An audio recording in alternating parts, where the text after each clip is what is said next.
चलिए दोस्तों, आज की इस वीडियो में हम बात करेंगे कि बिना पढ़े आप इंग्लिश में कैसे प्रश्नों का आप जवाब दे सकते हैं। देखो, क्लास 10 वाले बच्चे के लिए बहुत इंपॉर्टेंट है, ठीक है ना। इसलिए क्लास 10 वाले विद्यार्थी इस बात पर फोकस करेंगे, क्योंकि देखो बिहार बोर्ड के जो बच्चे हैं ना वो इंग्लिश नहीं पढ़ते हैं। तो बिना इंग्लिश पढ़े हम इंग्लिश का प्रश्न एकदम सही सही जवाब देंगे कैसे, और 90+ नंबर कैसे इंग्लिश में उठा सकते हैं, ठीक है ना। बस एक तरीका मैं आपको बताऊंगा। मान लीजिए आपका कोई प्रश्न कर दिया इंग्लिश में, ठीक है ना। मान लेते हैं कोई प्रश्न आपका कर दिया, इससे मैं किताबी प्रश्न खोल देता हूँ यहाँ पर, समझिए यहाँ पर ध्यान से, ठीक है ना। कोई प्रश्न आपका इंग्लिश में कर दिया है, जैसे यहाँ पर देखिए प्रश्न है, जैसे मान लीजिए 4 नंबर प्रश्न है कि answer any 5 of the following question. मतलब बोले कि निम्नलिखित प्रश्नों में से 5 प्रश्नों का हमें जवाब देना है, जितना भी आपको दिया है, ठीक है ना। यहाँ पर देखिए ऐसे बहुत सारे क्वेश्चन दिए। मान लीजिए 1 नंबर प्रश्न का हमें जवाब देना है, ठीक है ना। 1 नंबर बोले कि what does India cinema need today. अब भैया हमें ये तो इंग्लिश आते नहीं, हम करें तो करें क्या। तो बस आपको करना क्या है कि देखो प्रश्नवाचक चिन्ह हटा देना है, जो भी प्रश्नवाचक है चिन्ह हटा देना है। और उसके बाद जैसे मान लीजिए हमें 4 का ए नंबर आंसर लिखना है, 4 का ए लिख कर क्या करें, डैश डाल लेंगे। और उसके बाद लिखेंगे यहाँ पर प्रश्नवाचक चिन्ह, जिस प्रश्न का उत्तर देना है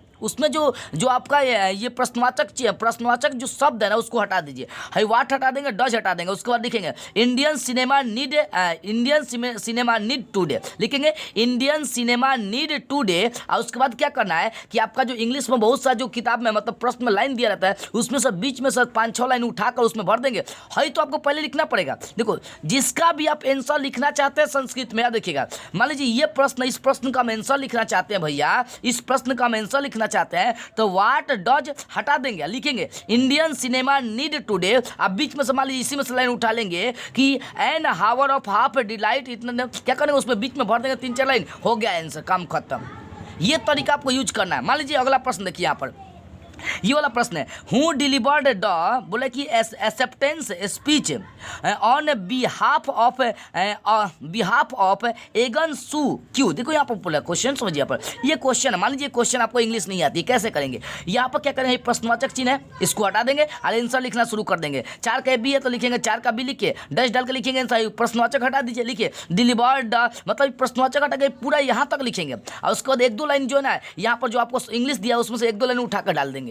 तो जिस शब्द का आप इंग्लिश में प्रश्न लिखना चाहते हैं, मतलब सॉरी जिस प्रश्न का हम इंग्लिश में जवाब देना चाहते हैं, बस उसका यही एक तरीका है। और मैं गारंटी लेकर चलता हूं कि इस तरीके से आपका इंग्लिश में पूरा का पूरा नंबर उठेगा। क्यों? क्योंकि एग्जामिनर आपका शुरू वाला मुंह मिलाता है। जैसे मान लीजिए प्रकाश किसे कहता है, आपका इंग्लिश हिंदी में कोई विज्ञान में कोई प्रश्न है, ठीक है ना। अब प्रश्न की प्रकाश किसे कहता है, हमसे प्रश्न किया है, इसका जवाब हम कैसे देंगे, लिखें हमें प्रकाश का डिफिनेशन नहीं याद है, फिर भी हम इसका जवाब देंगे प्रकाश उसे कहता है। बीच में कुछ भी लिखिए, अंत में लिखिए प्रकाश इसे ही कहते हैं। शुरू और अंतिम वाला आपका मुंह मिलनी चाहिए। इसी कारण से मैं क्या करा रहा हूँ, व्हाट डज हटा दे रहा हूँ, और उसके बाद क्या अगर शुरू वाला ये प्रश्न सही आपका टच कर रहा है तो इंडियन सिनेमा नीड टुडे, और उसके बाद बीच में से कहीं भी संस्कृत का 3-4 लाइन उठाकर डाल दीजिए, आपका पूरा का पूरा नंबर मिलेगा, हम लेकर चलेंगे गारंटी, ठीक है ना। मान लीजिए यहाँ पर ये अगला प्रश्न क्या किया, यहाँ पर देखिए बोले कि व्हाट इज द सोर्स। ये मान लीजिए डी नंबर प्रश्न किया, हमें इसका जवाब पता नहीं है, इसका जवाब हम कैसे देंगे, ठीक है ना। अब देखिए यहाँ पर डी नंबर का, इसमें करना क्या है कि व्हाट इज हटा देना। क्या करना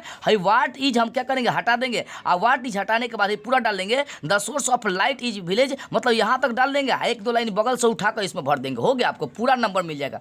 इसी तरीका से आपको क्या करना है, इंग्लिश के प्रश्नों का जवाब देना है, ठीक है। इंग्लिश के प्रश्नों का जवाब इसी तरीका से हमें देना है।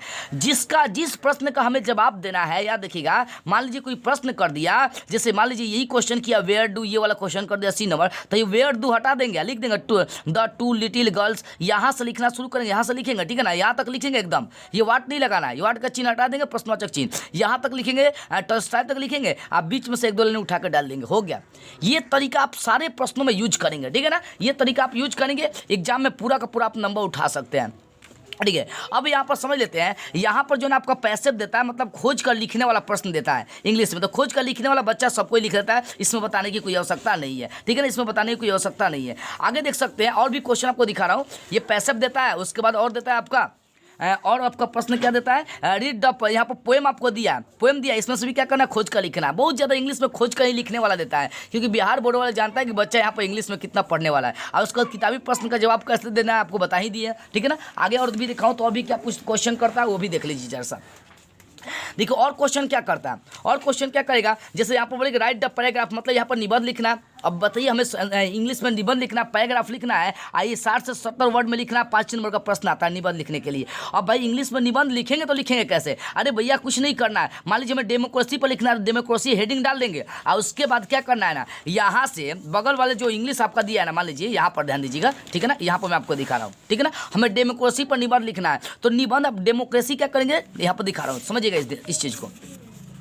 कैसे आपको निबंध लिखना है इंग्लिश में बिना पढ़े। आप डेमोक्रेसी बोल रहे हैं, डेमोक्रेसी यहाँ पर हेडिंग डाल देंगे, ठीक है ना, चाहे लिख कर डैश डालेंगे, लिखेंगे डेमोक्रेसी, लिखेंगे सब लाइन में आपको लिखना है डेमोक्रेसी। आप बीच में सर कोई भी इंग्लिश का लाइन उठाकर डाल देना, फिर फुल स्टॉप लगाना है। फिर आप डेमोक्रेसी मतलब जो भी लाइन लिखेंगे या तो उसके शुरू में डेमोक्रेसी लगाइएगा, तो उसके अंतिम में डेमोक्रेसी लगाइएगा, ठीक है ना, डेमोक्रेसी लगाइएगा। ये तरीका आप यूज करेंगे। निबंध यदि 5 नंबर का है तो 4 नंबर आपका उठेगा, लेकिन राइटिंग सुंदर होनी चाहिए। कैसे? डेमोक्रेसी पर अगर निबंध हमें लिखना है इंग्लिश में तो डेमोक्रेसी हेडिंग रहेगा, तो इस पर 1 नंबर खड़ा ही मिल जाएगा आपका, हेडिंग पर 1 नंबर मिलता है। उसके बाद लिखेंगे डेमोक्रेसी और उसके बाद क्या करेंगे, 1-2 लाइन अगल बगल जो इंग्लिश में दिया उसमें से उठाकर डालेंगे। फिर मतलब जो भी आप लाइन लिख रहे हैं, मान लीजिए कि हम इंग्लिश का ये वर्ड उठाकर डाल देते हैं डेमोक्रेसी में, तो यहाँ पर पहले क्या करेंगे, डेमोक्रेसी लगा लिखेंगे, डेमोक्रेसी एंड इतना इतना क्या करेंगे, उठाकर डाल देंगे। समझ में आ रही है? तो क्या करना है ना, आपको जो इंग्लिश में किताब में जो आपको इंग्लिश वर्ड दिया ना, उसी सब का यूज करके आप निबंध लिख सकते हैं। लेकिन जिस पर लिख रहे हैं वो वर्ड उसमें बार बार आपको यूज करना है। क्या करना है, वो वर्ड आपको उसके बीच में, उसके अड़िया पर, उसके अंत में क्या करना है, यूज करना है। डेमोक्रेसी लिख रहा था, उसके अंत में यूज करते रहिए, अंत में, शुरू में, बीच में यूज करते रहिए। तो इस तरह से आप निबंध लिख सकते हैं, ठीक है ना। आगे मैं आपको दिखा रहा हूं और क्या पूछता है इंग्लिश में, ठीक है ना। पैराग्राफ आपका पूछता है और क्या प्रश्न पूछता है वो देख लीजिए। देखो और क्या प्रश्न पूछता है, बोला है कि यहाँ पर देखो, यहाँ बोला है कि क्वेश्चन चूजिंग 6 से 11 तक के लिए प्रश्न दिया, इसमें से 6 को, मतलब ये देखो यहाँ पर जो है ना किताबी आपको प्रश्न दिया लॉन्ग क्वेश्चन, यहाँ पर 6 प्रश्न दिया, जिसमें से हमें 3 प्रश्न का जवाब देना है। क्या करना, 3 प्रश्नों का जवाब देना है। ये 5 नंबरिया प्रश्न है। अब भैया हम किताब तो पढ़े नहीं है, इसका जवाब कैसे देंगे? सिंपल तरीका मैंने आपको बता दिया था, अभी बताया था ना कि यहाँ पर जो प्रश्नवाचक चिन्ह दिया होगा उसको छोड़ देना है। तो भैया पहले मान लीजिए 6 नंबर प्रश्न, इसमें कहीं प्रश्नवाचक चिन्ह नहीं है। हम क्या करेंगे, यहाँ पर ये पूरा हेडिंग यहाँ तक लिखेंगे, इंग्लिश वाला बीच में से क्या करेंगे, अगल बगल से जो इंग्लिश वर्ड दिया है उसमें से उठाकर डाल देंगे। मान लीजिए यहाँ पर देखिए क्वेश्चन बोला है कि यहाँ पर देखिए या ये प्रश्न आपको दिया था, ठीक है ना, मतलब ये आपको निबंध बताइए ना कि क्लब ऑफ योर इतना इतना, मतलब ये आपको निबंध लिखने के लिए दिया, पत्र लिखने के लिए दिया था इंग्लिश में। तो बाबू इंग्लिश में जो पत्र लिखना आपको, यदि किसी बच्चे को पत्र नहीं आती है, क्योंकि देखो यहाँ पर पत्र लिखने के लिए कितना नंबर पूछा है, लेटर लिखने के लिए। लेटर लिखने के लिए 15 नंबर का आपका प्रश्न करता है इंग्लिश में, 15 नंबर का।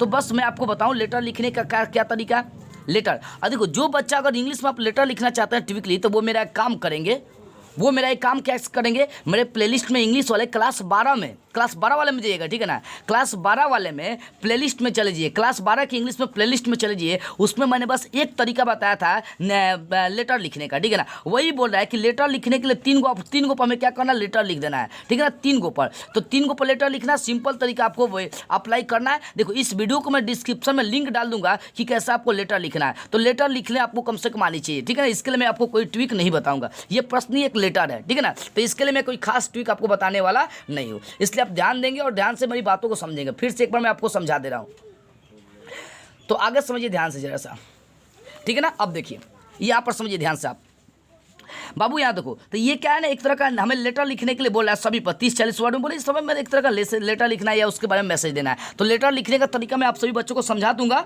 इस वीडियो को डिस्क्रिप्शन में दे दूंगा, आप देख लीजिएगा। अगर कोई प्रश्न पूछेगा तो उसका जवाब कैसे देना है ये भी मैं आपको समझा दिया, ठीक है ना। तो देखो बस यही सब प्रश्न करता है आपका जो इंग्लिश में है। तो बस आज की इस वीडियो में इतना ही। इस तरीके से आप क्या करिए, इंग्लिश का जवाब दीजिएगा। तो बस आज की इस वीडियो में इतना ही।